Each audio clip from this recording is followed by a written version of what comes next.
So as previously mentioned, there are several variables or factors which may be important for our instruments to have the capability to measure. It would be important to consider any mediating effect these variables had on data collected in the course of our study.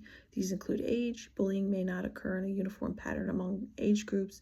It may be more prevalent among middle schoolers, grades through 8.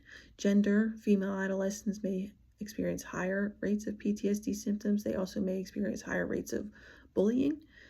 Bullying predicted suicide in women into young adulthood.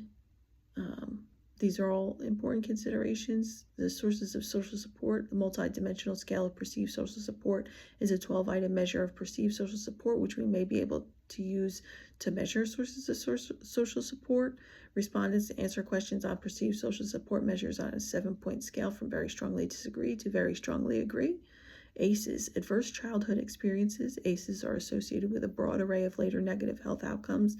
One of these includes symptoms and/or diagnosis of mental health disorders, including PTSD. The Family Health History and Health Appraisal Questionnaire was used to collect data on ACEs from participants' youth across 3 domains: abuse, neglect, and household challenges.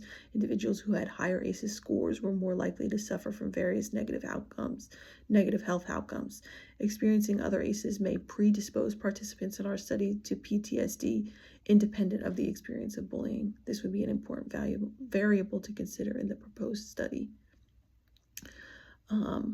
Another mediating effect on PTSD symptoms may be types of bullying behavior experienced. Victims of verbal aggression demonstrate higher association with PTSD symptoms, and victims of verbal aggression were 2.779 times more likely to experience symptoms of PTSD than those who did not report this type of bullying.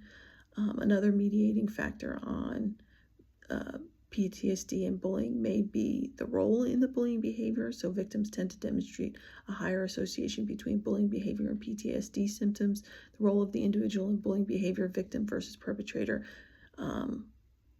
may have a mediating effect on PTSD symptoms, which we would have to measure.